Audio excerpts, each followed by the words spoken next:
Are you already in a show hole?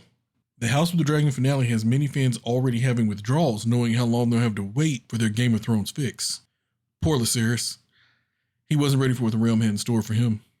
His mother sends him as a messenger to Storm's End, and likely they'll never find his body. First things first.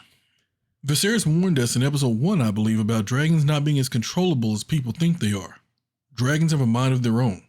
When Lucerys' dragon Eryx felt threatened by Aemon's behemoth of a dragon Vhagar, it decided to fight back. Eryx and Lucerys never stood a chance. While it was a clever move to fly between the mountains after blasting fire into Vhagar's face, they should have just hidden there for a while until Aemon decided to leave. Instead, they flew above the clouds for one last beautiful shot before Vhagar struck back, ending the little prince and his dragon. This is setting a strong precedent that viewers need to understand. Dragons are their own entities. While they have dragon riders and bond with them, they will take matters into their own hands or jaws. Aemon now has to decide how to handle this. Does he say it was an accident? Does he own it and say he did it on purpose? One less dragon on the other side? One less dragon rider? The war was likely coming to begin with. Why not strike first? Rhaenyra's rage at the end of this episode is understandable. She lost one child because of the stress she was put under due to the throne being stolen from her in the dead of night. She then loses a second child to Aemon wanting revenge against Lucerys. No one is going to believe Aemon didn't just chase down Lucerys and end him. No one will believe that Vhagar decided to defend herself. I find it funny that Rhaenyra showing the same restraint and slowness to act as her father Viserys is being seen differently in her. Viserys didn't jump to action. He listened to those around him for counsel knowing they were playing at their own ends. He acted when necessary and was slow to war. He was called incompetent. Rhaenyra does the same thing here, including considering giving up her crown and bending the knee to her younger brother Aegon. She's called measured, someone who shows restraint. It's said she's the one person holding the realm together. If Rhaenyra really did want to hold the realm together, she'd give up her crown. But she wants that crown. It won't be seen this way, but Lucerys' death will spur Rhaenyra to war and do the one thing her ambition is driving her to do: sit upon the Iron Throne. I don't blame her for any of this. It's her right as set by her father. She was the heir as was decided by Viserys, and she deserves the throne. Just don't pretend she's going to war for any other reason than revenge and her own ambition. Rhaenyra's struggle to find her place as a ruler is interesting. She knew after being crowned and walking into their command room she needed to show a certain level of leadership. She looks around at a room mostly full of men who are looking at her now. Do they believe in her? Does she need to prove herself to them? Will they show her the same respect they would if she'd been a male? The answer to those questions is likely yes. They'd pretty much already chosen her.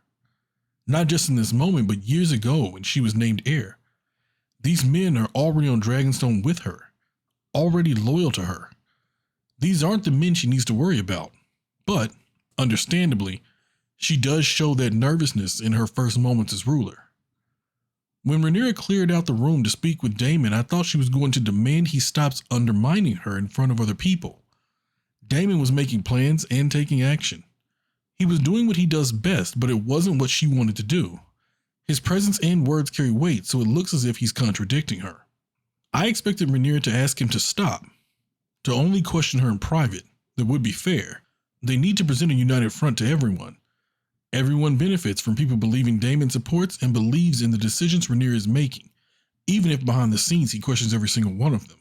Although now that she's ready for war, Rhaenyra and Daemon will likely be more on the same page. A last note on Daemon and Rhaenyra. It makes sense that Viserys never told Daemon about the Song of Ice and Fire. He also never told Alicent. It wasn't meant for them.